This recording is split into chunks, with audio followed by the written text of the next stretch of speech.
verdad moral o religiosa son las parábolas. Y esta consiste en realizar una comparación extraída de la vida corriente.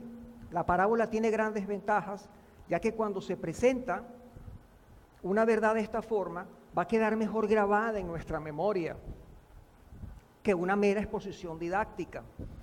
Por ejemplo, ninguna enseñanza acerca de la misericordia del Señor hacia los pecadores arrepentidos habría producido ese efecto que produjo la parábola del hijo pródigo, tal como vimos en la predicación de hace 2 semanas.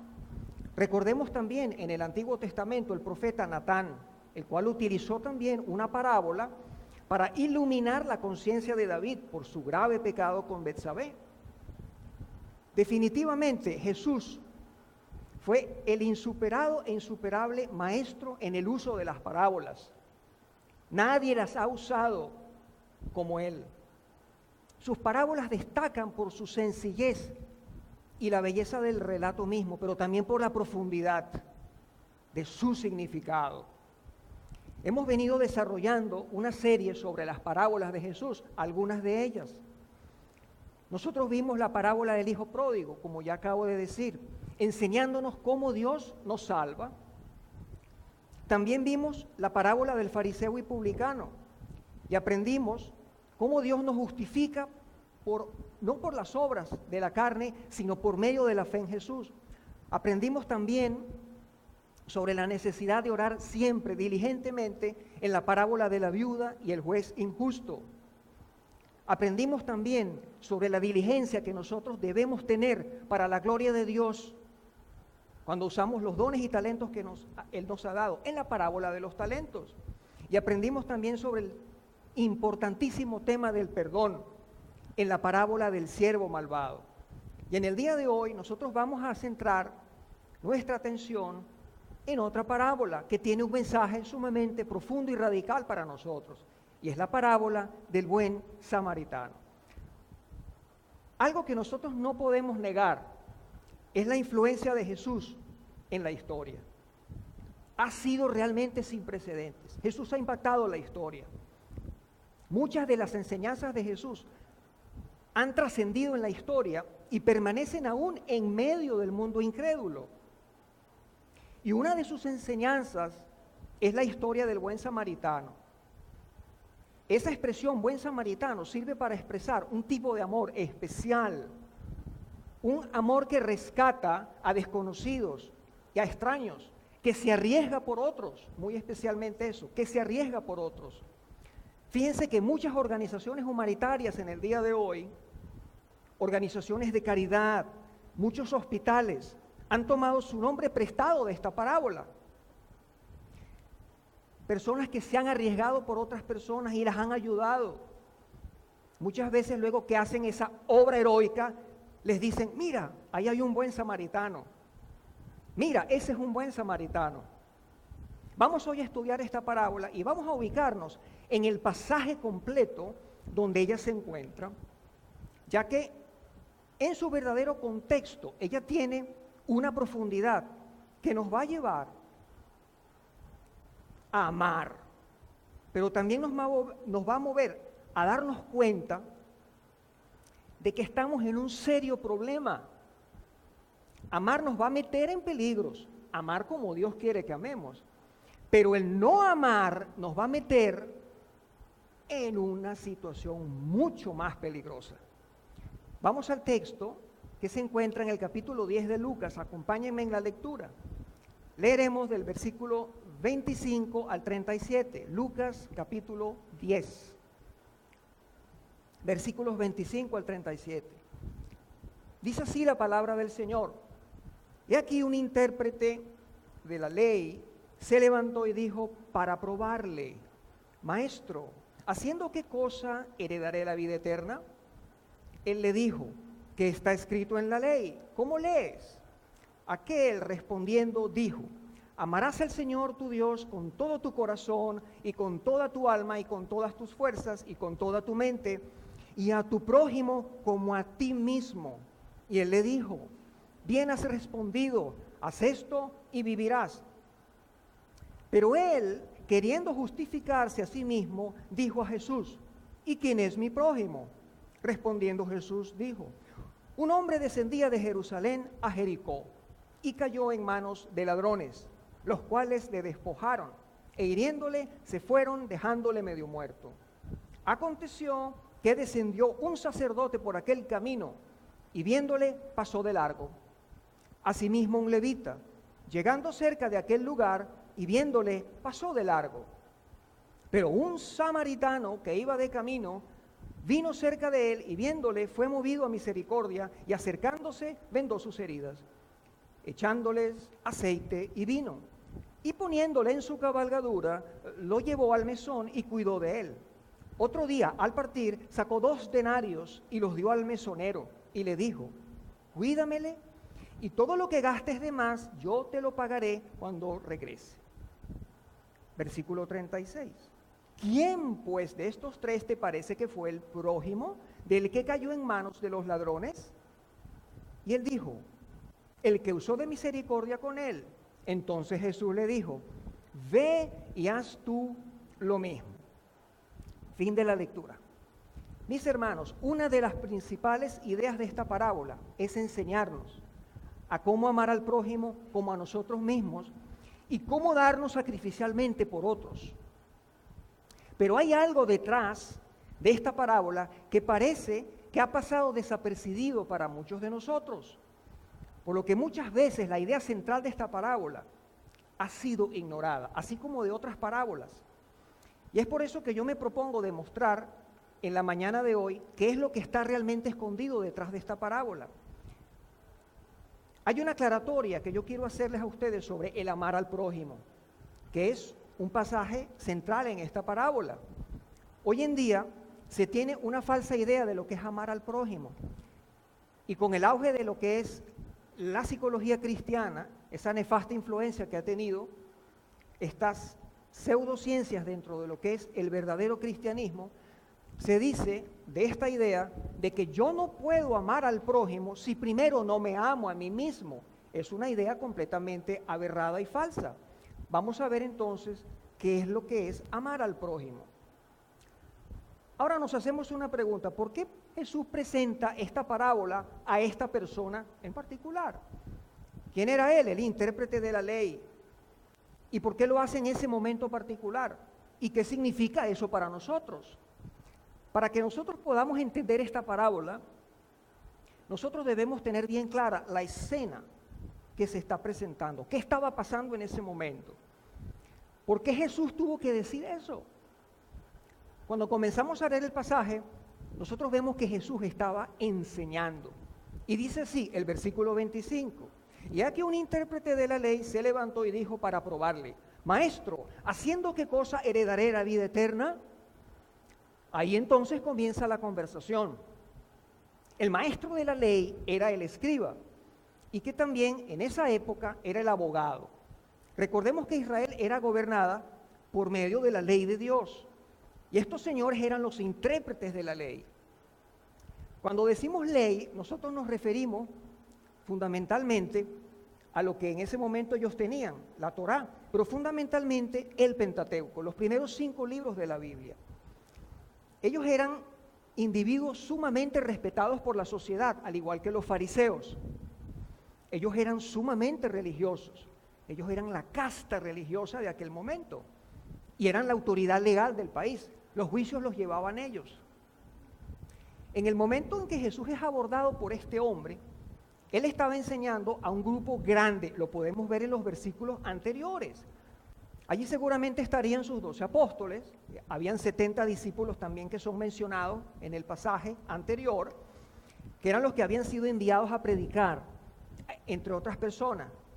Leemos en el pasaje que la intención del escriba era probar a Jesús. O sea, quiere decir que él se acerca con malas intenciones y oculta sus malos deseos con hipocresía. Fíjense que él, cuando va a preguntarle a Jesús, lo llama maestro, como una prueba de respeto, y así poder encubrir sus malas intenciones con aparente respeto. Pero Jesús conoce el corazón de cada uno de nosotros. Entonces el escriba de pronto le hace una pregunta. Dice, ¿haciendo qué cosa heredaré la vida eterna? Nos da la impresión de que este hombre quería ser enseñado, pero su verdadera intención era atrapar a Jesús, como nosotros vemos en otros pasajes también de los evangelios. ¿En qué quería este hombre ver fallar a Jesús? Lucas no nos lo dice, pero nosotros podíamos adelantarnos y especular un poco cuando nosotros revisamos el contexto de lo que es el ministerio de Jesús. La intención de este hombre era probar la calidad moral de Jesús, su santidad, y que ésta era de una categoría muy inferior. Ellos pensarían que Jesús no era un maestro serio. ¿Cómo es posible que un maestro vaya a escoger, por ejemplo, a 12 hombres, que luego los llama 12 discípulos y que pasan a ser los 12 apóstoles, hombres del vulgo, analfabetos, que no tenían un conocimiento perfecto de la ley, estaban poco preparados?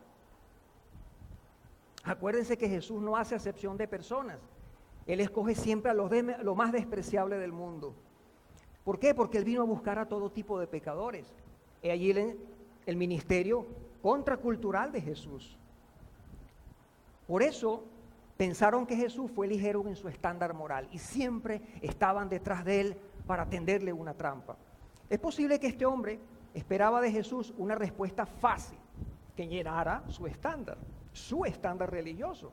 Algo así como, no te preocupes, todos recibirán la vida eterna. Dios es tan bueno que recibirá a todos.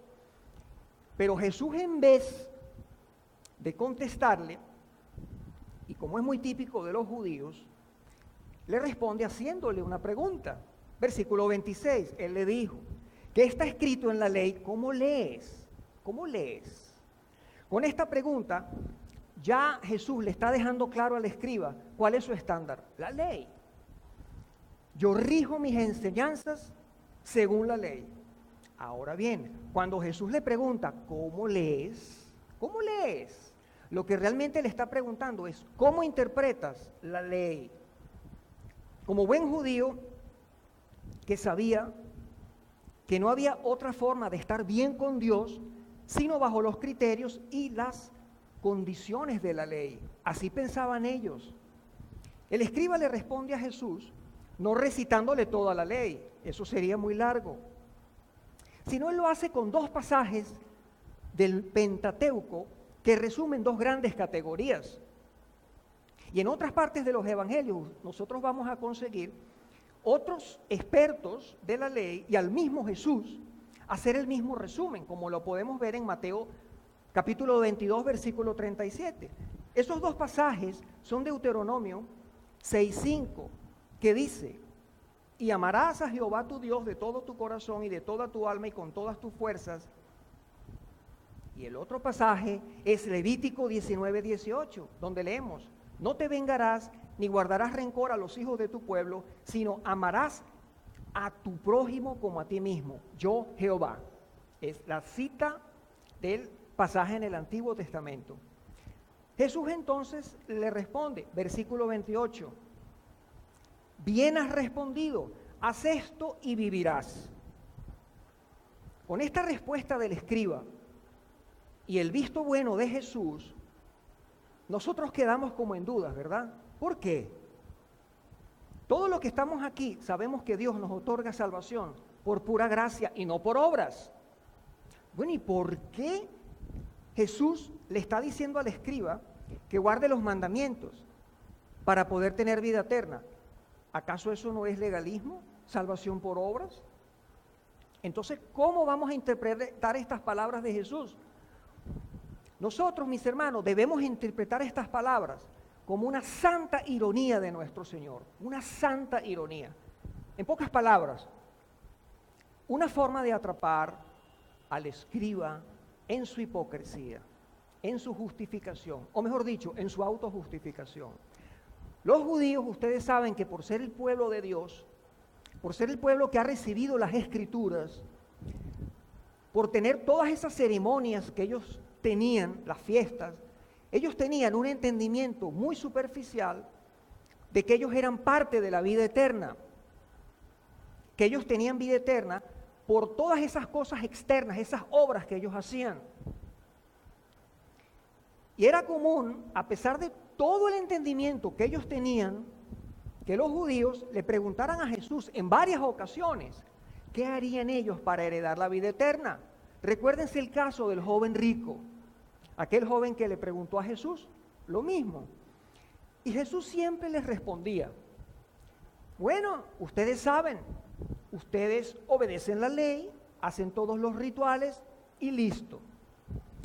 ¿Por qué entonces le preguntaban eso a Jesús? ¿Por qué?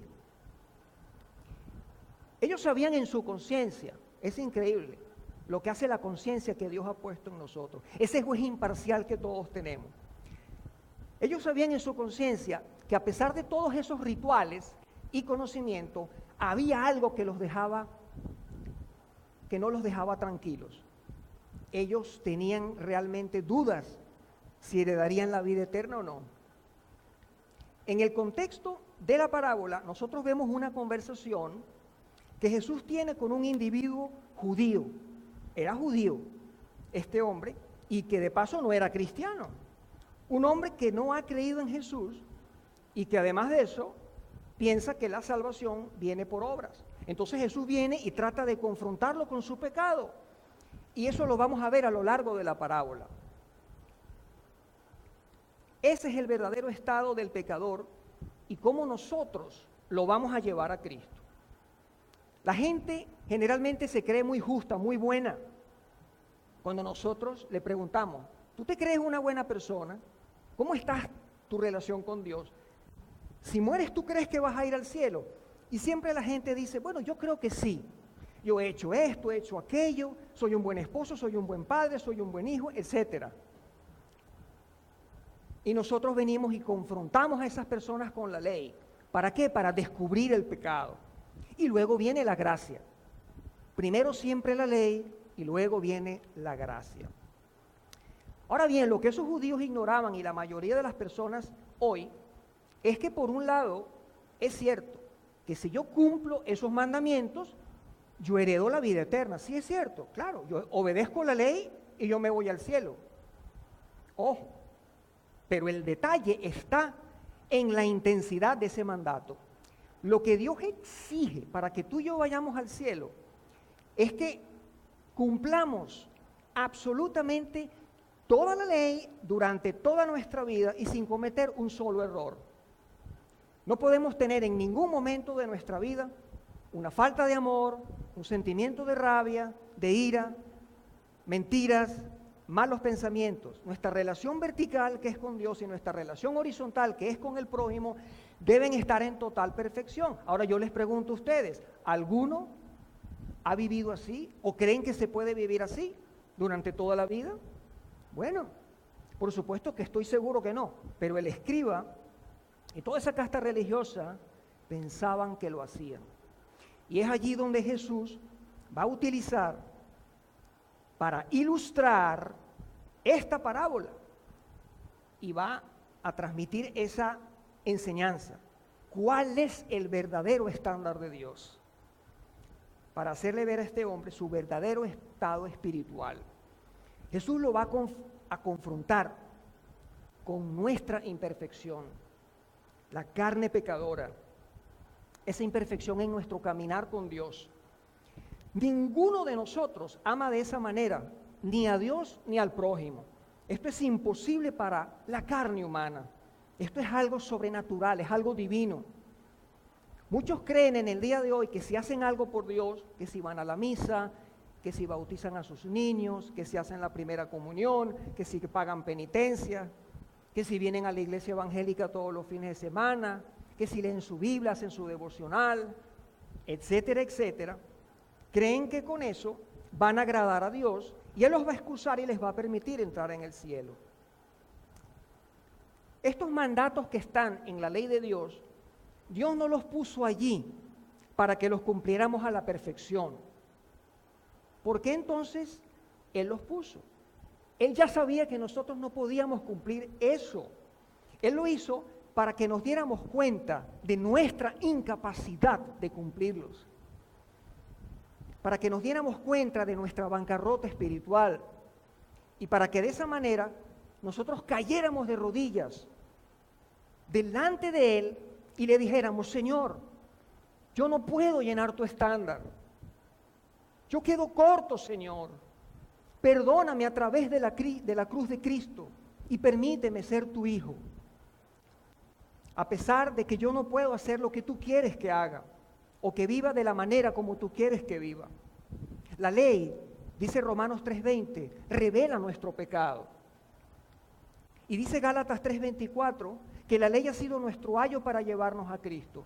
¿Qué quiere decir eso? Que la ley revela la necesidad de un Salvador.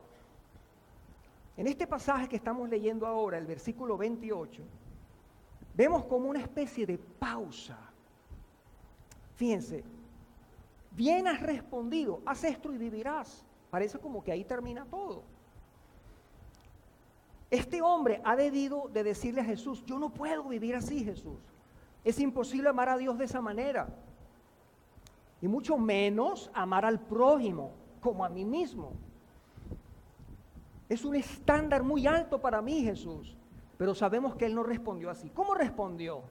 Él reaccionó de la misma manera como reaccionamos nosotros cuando somos confrontados con nuestro error.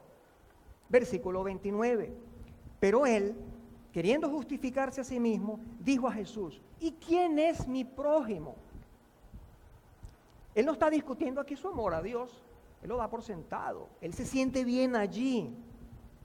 Él lo que hace es discutir el segundo tema, el tema del amor por el prójimo.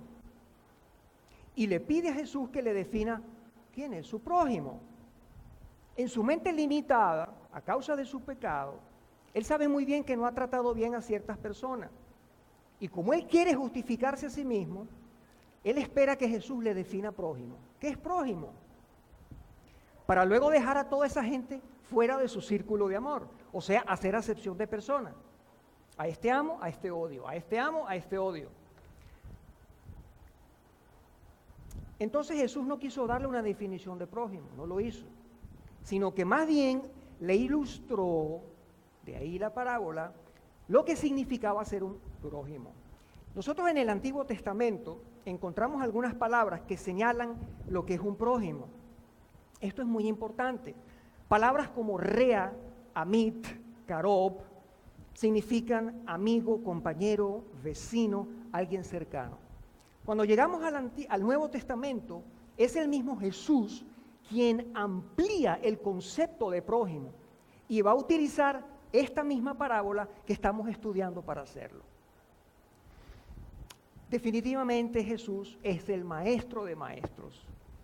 Cuando yo me pregunto sobre quién es mi prójimo para yo ir a ayudarlo, implícitamente yo estoy creyendo que hay gente que no es mi prójimo y que hay gente que sí lo es. Que hay gente a la cual yo puedo odiar sin meterme en problemas con Dios, sin perder mi salvación. Ya esa pregunta nos descalifica. Nosotros sabemos, mis hermanos, que esta casta religiosa había torcido la ley. Y fíjense, cuando nosotros leemos el Sermón del Monte, Jesús con sus palabras deja esto muy claro. Ellos habían torcido la ley, realmente. Fíjense lo que dice Mateo en el Sermón del Monte, Mateo 5, del 43 al 44. Habéis oído que se dijo: amarás a tu prójimo y odiarás a tu enemigo. Pero yo os digo: amad a vuestros enemigos. Dos enseñanzas que se contraponen. Habéis oído, claro, era una tradición oral, ¿verdad? Que no dice habéis leído, era la palabra, no, habéis oído, claro. Tú eres en la ley, y como en esa época la mayoría de la gente era analfabeta, ellos simplemente se reunían para escuchar la predicación, la lectura de la palabra. Estos señores torcieron la ley y ahora viene Jesús y dice: no, amar a vuestros enemigos. Jesús ya contestó la primera pregunta del escriba con una pregunta, y ahora le va a contestar la segunda pregunta con otra pregunta. Pero antes de hacerlo, Jesús va a dar la parábola del buen samaritano. Jesús le va a enseñar no quién es su prójimo, para saber él a quién va a odiar y a quién va a amar, sino cómo actúa un prójimo. Más importante de quién es mi prójimo es si yo he actuado como un prójimo para los demás. Vamos a contestar al final de la parábola 4 preguntas que son las siguientes. ¿A quién debemos amar? ¿Cuándo debemos amar? ¿Cuánto debemos amar? ¿Y por qué debemos amar? Amar como Dios quiere que amemos. Versículo 30. Respondiendo Jesús dijo, un hombre descendía de Jerusalén a Jericó y cayó en manos de ladrones, los cuales le despojaron e hiriéndole se fueron, dejándole medio muerto. Comienzan entonces a aparecer los protagonistas de la parábola. Definitivamente Jesús es el maestro de las historias, como ya lo dije. Él toma una historia que es factible y la llena de un significado que es espiritual. Jesús va a tomar una zona geográfica que es muy bien conocida para él y para toda la gente de esa época. Un camino que descendía de Jerusalén a Jericó. Jerusalén estaba más o menos a 800 metros de altura y Jericó se encontraba a 300 metros. Lo que los separaba era una bajada sumamente empinada, llena de piedras, una zona desértica. Allí no habían, digamos, sitios donde uno pudiera quedarse, puestos de vigilancia, alcabalas móviles, etcétera, nada de eso. Era un sitio desolado, difícil de transitar y que por otro lado era utilizado por muchos ladrones, gente malvada, para asaltar. Habían muchas cuevas, la gente se escondía ahí y asaltaban las personas que bajaban. Era muy inseguro. En la parábola Jesús nos cuenta de un hombre que bajaba de Jerusalén a Jericó y que presumimos era un judío. Este hombre es asaltado, es robado, es golpeado, no lo matan, simplemente lo dejan en el camino medio muerto. En el versículo 31 aparece para este hombre moribundo una luz de esperanza, versículo 31. Aconteció que descendió un sacerdote por aquel camino y viéndole pasó de largo. Otros dicen, según la traducción, que se devolvió. Sea lo que sea, no le prestó atención. Ahora bien, ¿qué esperaríamos nosotros de un sacerdote en una circunstancia así? Ellos eran gente muy respetada en la nación. Ellos eran bien conocedores de la ley de Dios. Fíjense lo que dice el Señor en su palabra, en Éxodo 24, versículos 4 y 5. Si encontrares el buey de tu enemigo o su asno extraviado, vuelve a llevárselo. Si vieres el asno del que te aborrece caído debajo de su carga, ¿le dejarás sin ayuda? Antes bien, le ayudarás a levantarlo. Si la Biblia se ocupa de prescribir lo que tú tienes que hacer con un burro, con un asno, ¿cuánto más se espera de nosotros cuando se trata de un ser humano que está sufriendo? El sacerdote, el religioso judío que estaba supuesto a ayudar, no ayudó. Y eso es algo que pasa con frecuencia entre nosotros, que cuando tenemos que hacer algo, nosotros no lo hacemos. Y sobre todo ayudar al prójimo. Muchos se preguntan la razón por la cual este sacerdote no ayudó. Y ahí viene entonces la lista de excusas. Una posible razón, no lo dice el pasaje, pero una posible razón que nosotros podríamos pensar, es temor a ser emboscado, de ser víctima como este hombre. No, yo mejor me devuelvo, no vaya a ser que me atrapen a mí también. Yo no voy a poner mi vida en riesgo para ayudar a otros. Otros comentaristas dan otras razones.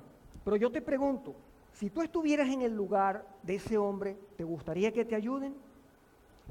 El amor al prójimo que Dios nos quiere enseñar a nosotros es que hagamos con los otros de la misma manera como tú quieres que hagan contigo. Esta parábola, mis hermanos, nos confronta profundamente. ¿Por qué? Porque nuestro nivel de amor delante de Dios se encuentra en muy bajo nivel. El punto aquí en esta enseñanza es que el sacerdote no ayudó cuando sí debía ayudar. Y eso nos va a señalar a cada uno de nosotros. Pasa el sacerdote y aparece una nueva luz de esperanza. Versículo 32. Asimismo un levita, llegando cerca de aquel lugar y viéndole, pasó de largo. El levita era un asistente del sacerdote. Jesús ahora, fíjense cómo él mete en su historia dos extremos de la casta religiosa de Israel. Este hombre, el levita, también conocía la ley de Dios, no tan bien como el sacerdote, pero la conocía. Y él hace exactamente lo mismo que hizo el sacerdote. Él pasa de largo. Estos dos hombres sabían que mostrar misericordia a las demás personas es uno de los requisitos más importantes, imperativos, fundamentales de la ley de Dios, como nosotros lo podemos leer, por ejemplo, en Miqueas 6:8.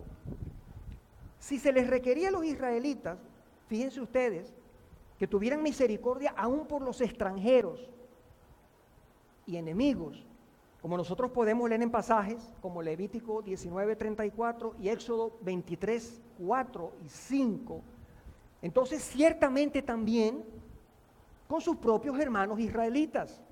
No había justificación alguna para la negligencia pecaminosa del sacerdote y del levita. Pero ¿qué pasa? Seguimos en la historia y ahora viene Jesús con su enseñanza pulso penetrante. En el versículo 33 aparece algo y pasa algo increíble. Algo que un judío jamás se hubiera imaginado. Versículo 33. Pero un samaritano que iba de camino vino cerca de él y viéndole fue movido a misericordia. Es bueno recordar, mis hermanos, para poder entender bien lo que está pasando acá y por qué este tercer protagonista que entra en escena, el samaritano. Nosotros tenemos que entender un poco y recordar quiénes eran los samaritanos.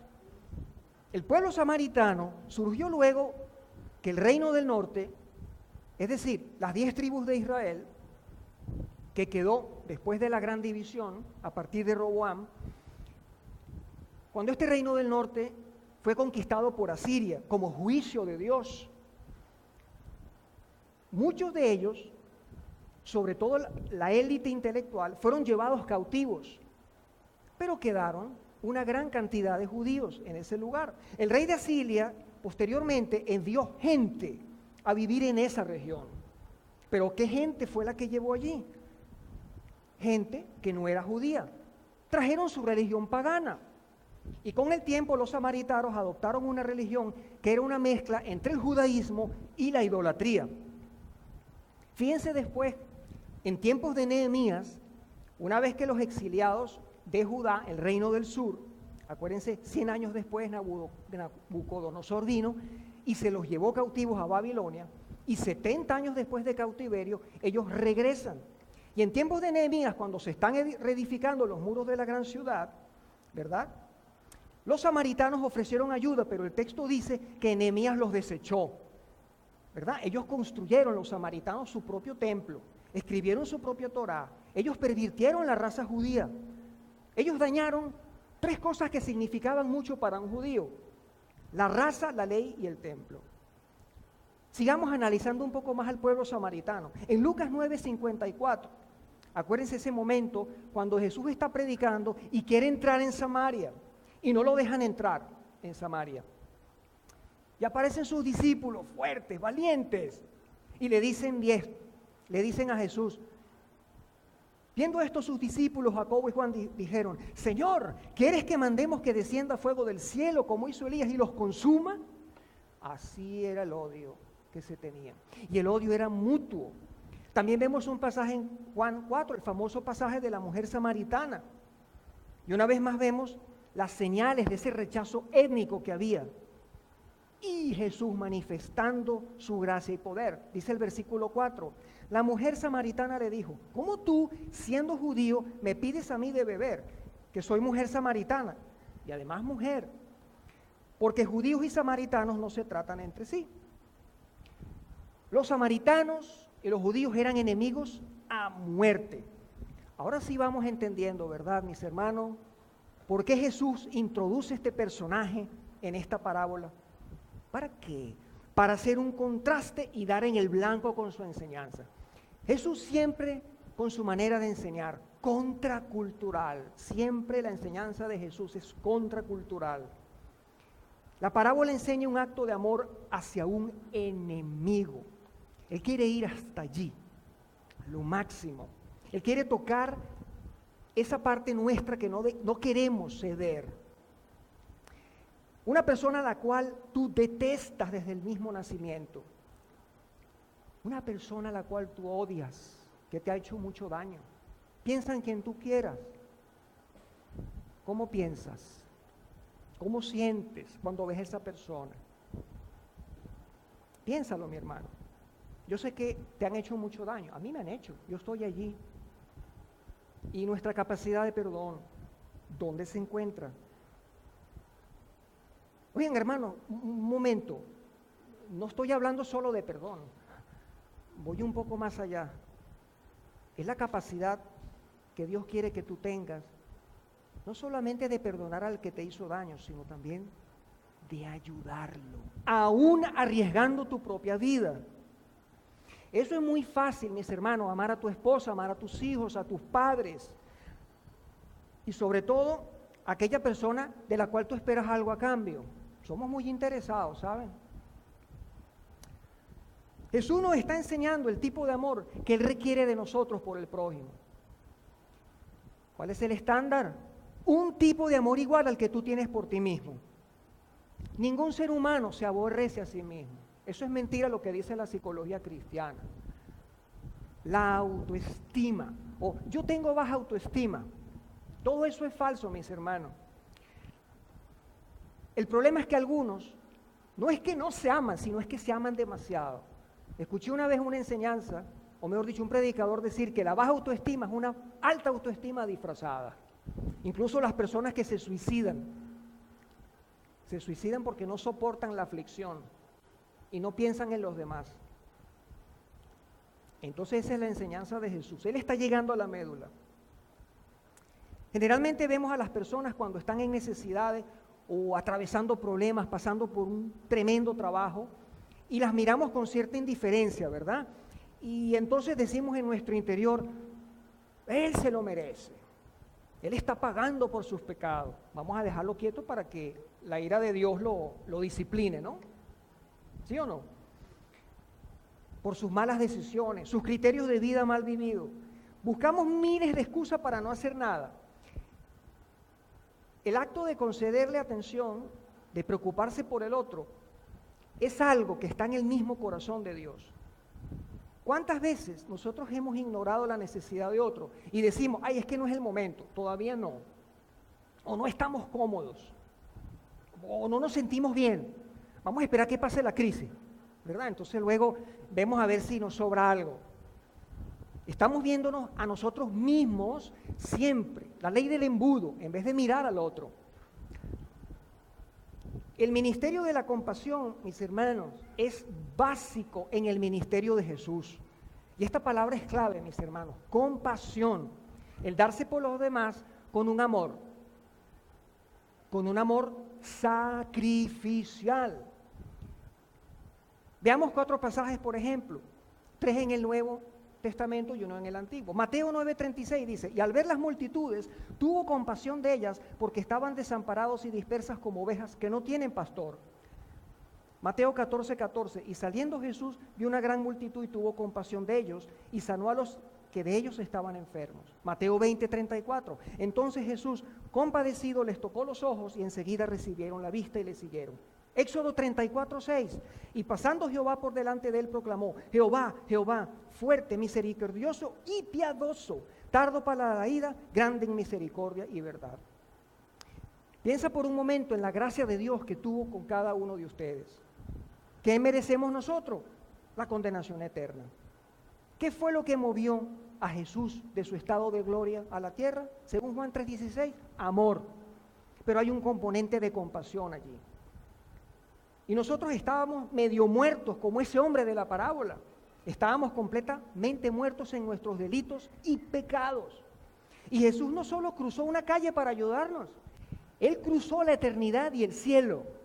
Como lo leemos en Filipenses, en el capítulo 2, Él se despojó de su gloria. Se despojó de su gloria Y además de eso se hizo hombre, como cada uno de nosotros, para darnos la mano y rescatarnos de nuestra situación. Volviendo a nuestro texto, en el versículo 33, nos vamos a preguntar, ¿qué sintió el samaritano? Fíjense lo que dice el pasaje, él sintió compasión. Y en el texto original se podría traducir como que se le removieron las entrañas. Y es una palabra usada igual en la parábola del hijo pródigo, para describir la reacción que tuvo el padre cuando vio al hijo que regresaba a casa. Y es la misma palabra que se utiliza cuando se habla de Jesús, cuando él vio a las multitudes y sintió compasión de ellas, porque estaban desamparadas y dispersas como oveja que no tiene pastor. Entonces el samaritano no solo sintió compasión, él se acercó y hizo mucho más que sentir compasión. El amor que Dios espera de nosotros es un amor que actúa en favor de los que lo necesitan. Y eso fue lo que hizo el samaritano, versículo 34. Y acercándose, vendó sus heridas, echándoles aceite y vino, y poniéndole en su cabalgadura, lo llevó al mesón y cuidó de él. El samaritano no solo siente y se detiene a ver al hombre moribundo, cualquiera de nosotros lo podía hacer.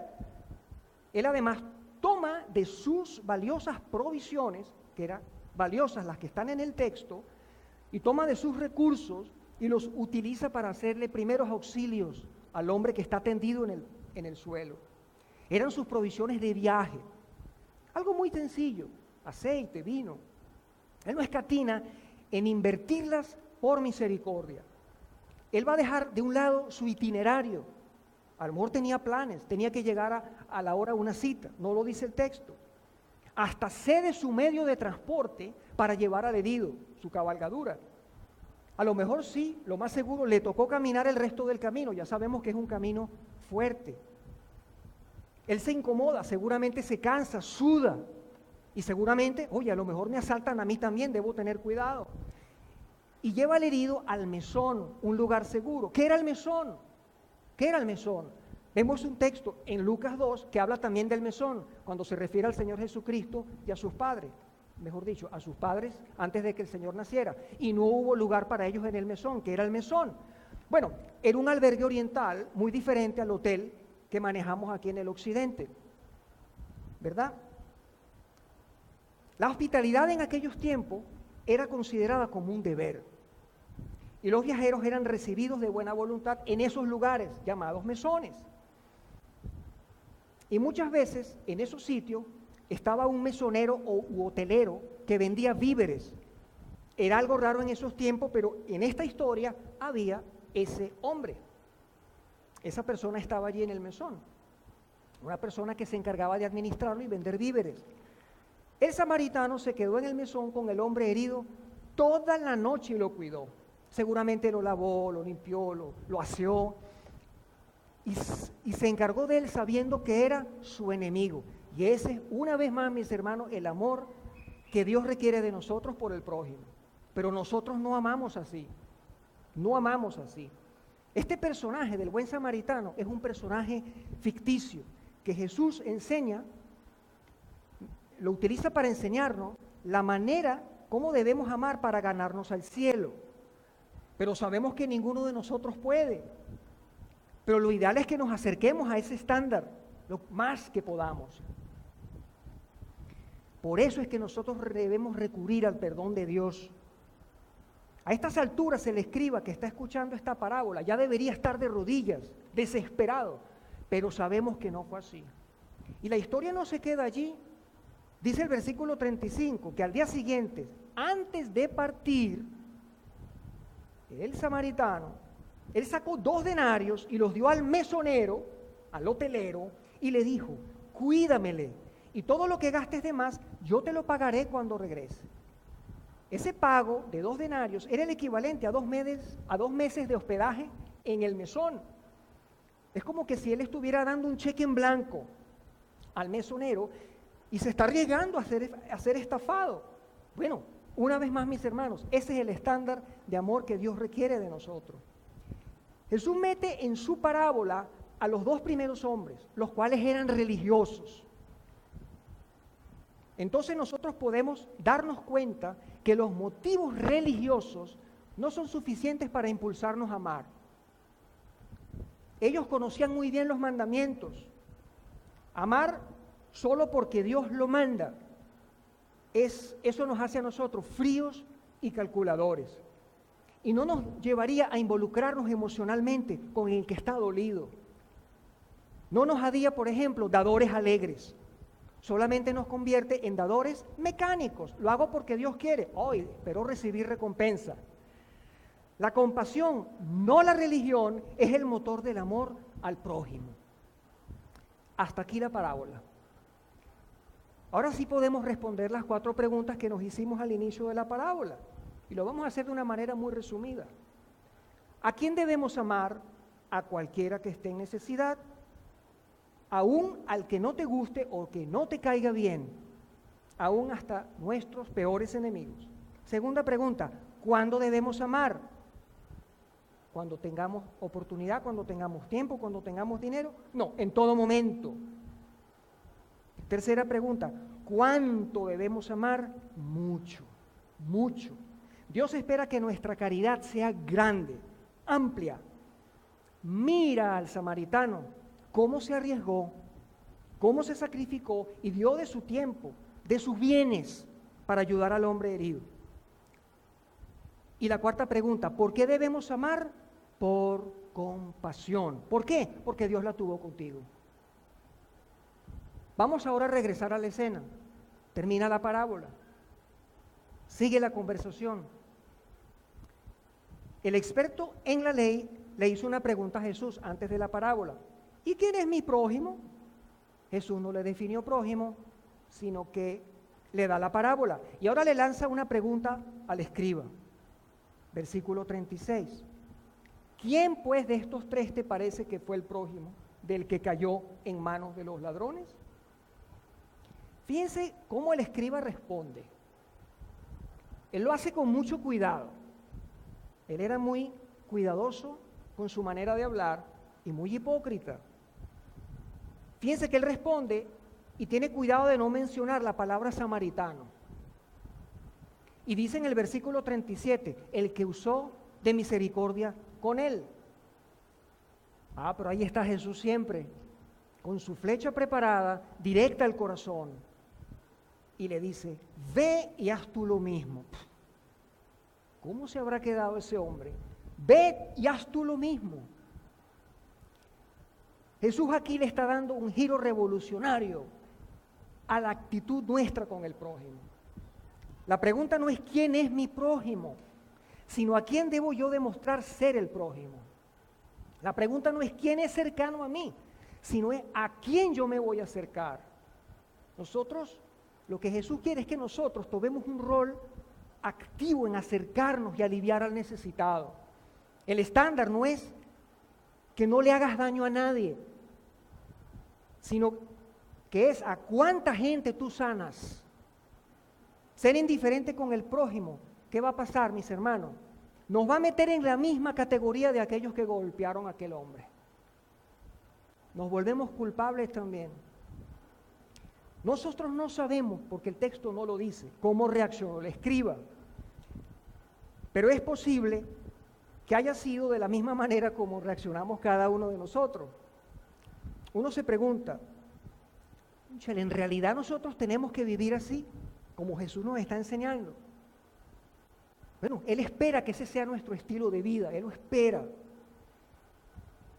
Y ante esto, ¿cómo reacciona tu carne, mi hermano? ¿Cómo reacciona mi carne?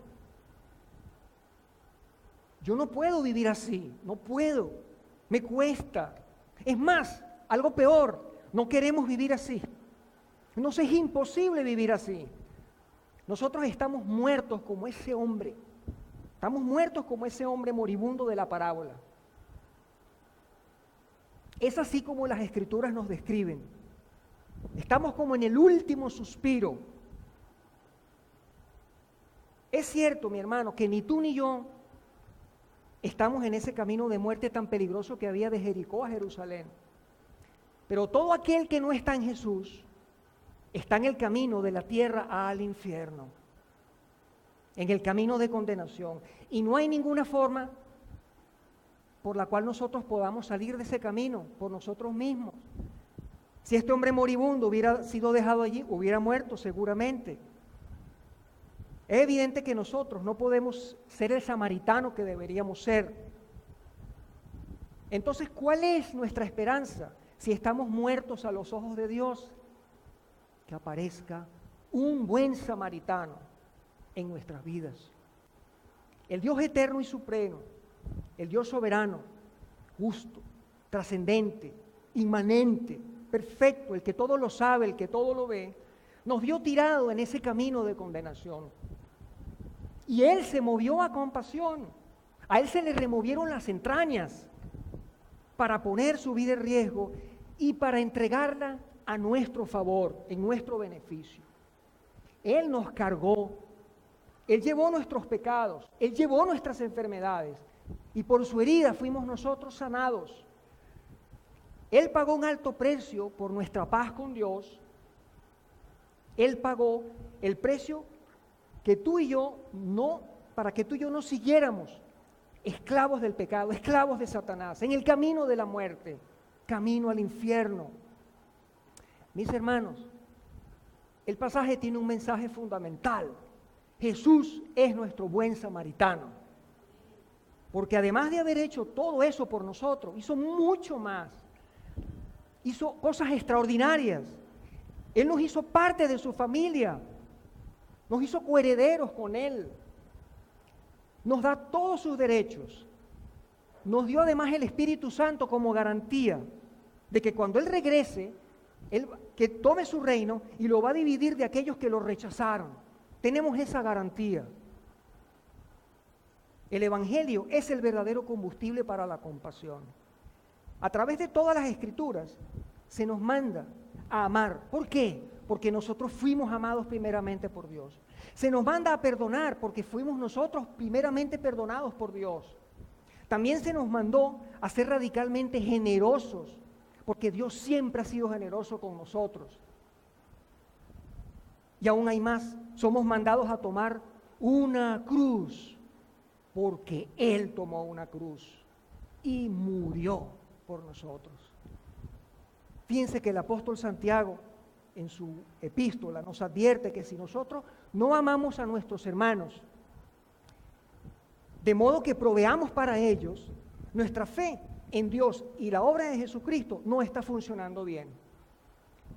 Juan en su primera epístola dice que nosotros que hemos pasado de muerte a vida en que amamos a los hermanos, y también leemos allí que si alguno dice yo amo a Dios y aborrece a su hermano, es un mentiroso, porque el que no ama a su hermano, ¿a quien ha visto? ¿Cómo puede amar a Dios a quien no ha visto? ¿Ven lo grave de esta situación? ¿Qué refleja nuestra falta de amor por el prójimo? La falta de verdadero amor por Dios. Nosotros en Mateo 25 leemos que Jesús va a separar a aquellos que son suyos de aquellos que parecen ser suyos, de aquellos que parecen ser suyos.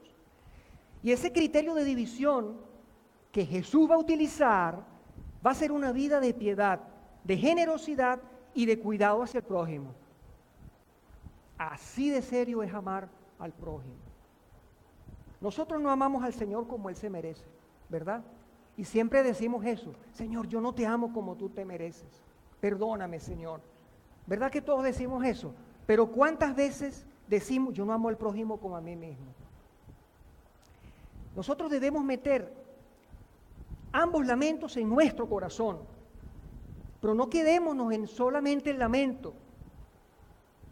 Recordemos a nuestro eterno buen samaritano, quien nos rescató, y movidos por eso, vamos a rescatar a otros.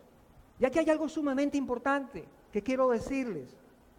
Cuando tú predicas el evangelio a los perdidos, estás haciendo el mayor acto de misericordia que se puede hacer con un ser humano. Tú estás ayudando a un alma impenitente con una fuerte advertencia a salir del camino de la muerte. Prediquemos lo más que podamos el evangelio a los perdidos. Hagámoslo, mis hermanos. Sabiendo que esto, predicar el evangelio a los perdidos, nos va a meter en problemas, serio, en el trabajo, con la familia, con los amigos, con los vecinos. Nos va a meter en serios problemas. que nos va a costar. Ya para terminar, quisiera hacer una seria advertencia y no dejar que algunas personas salgan de aquí con una falsa esperanza. Jesús ciertamente no rescata a todos, porque hay una condición para ser rescatado por Jesús. Ojo, no estoy predicando obras. Él no obliga a nadie. Pero para ser rescatado de Él, tú que estás aquí, tú sabes, si no lo sabes, escucha, que el Espíritu Santo toque tu corazón. Tú debes reconocer que estás muerto, que estás perdido, que estás esclavizado al pecado y que no puedes por ti mismo, por tu propio esfuerzo, zafarte de esa prisión. Hoy en día hay muchos pretenciosos que dicen que ellos mejoran por sí mismos, que no necesitan venir a una iglesia, que no necesitan el Evangelio. Mira bien lo que Dios demanda de ti y trata de obedecerlo perfectamente, a ver hasta dónde vas a llegar. Él rescata a todos los que le llaman. Él no rescata a ninguno que no lo considera a Él como su única esperanza. Él rescata a aquellos que reconocen su estado pecaminoso, aquellos que vienen en arrepentimiento y fe. Si tú estás aquí sin Jesús, Dios hoy te está llamando, te está diciendo eso. Seamos el samaritano que debemos ser y veamos al samaritano que desesperadamente necesitábamos. Vivamos una vida de amor al prójimo, hagámoslo. Por ese gran amor eterno que Dios en su compasión tuvo por nosotros, porque Él y solo Él es nuestro buen samaritano. Amén. Oremos.